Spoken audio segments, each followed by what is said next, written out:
Jury finds an ex-teacher guilty of having sex with a student at her home. Good evening, everyone. After 2 days of deliberations, jurors returned one guilty verdict against former Colerain High School teacher Julie Hautzenroeder. She faced 2 counts of sexual battery. Local 12's Jeff Hirsch is live at the courthouse with the decision. Jeff? Yeah, it was a pretty unusual decision, I think, because they found her guilty on one count and not guilty on the other. And the 2 boys who were allegedly involved in this told basically the same story. And the jury apparently believed one, but did not believe the other. And that conviction on sexual battery could end the former teacher up with up to 5 years in prison.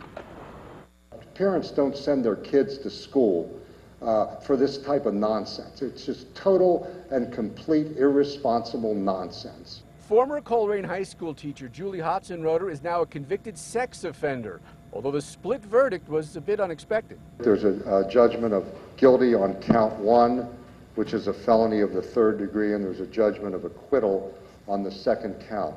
In other words, the jury believed one 16-year-old boy that Hautzenroeder performed oral sex on him, but did not believe the other boy, who said he had intercourse with the teacher in the very same bed in her condominium. I can only speculate that the text messages that were introduced into evidence were between the boy that was named in count 1. Perhaps they felt that the amount of evidence in that count was greater than the amount of evidence in count 2. Judge Norbert Nadel said Hautzenroeder had ruined herself professionally as a teacher. Yes, the students were willing participants, but again, you were in a position of authority and responsibility, and that's just no way. It is absolutely no way, and I can't, just sitting here in this trial, hearing what I heard, I can't believe the irresponsibility of it. Julie, do you want to say anything? Any comment? Julie Hautzenroeder has no one to blame for this situation but herself. She got herself into this situation at every point in the evening. She had the opportunity to get out of it, and she made decision after decision that put herself there. She was her own worst enemy.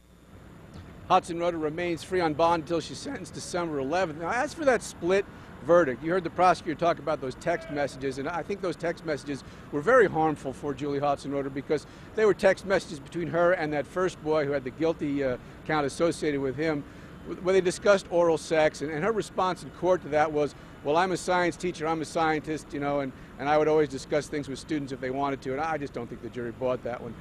The defense attorney, Stuart Matthews, I talked to him also, and he was also surprised at the split verdict.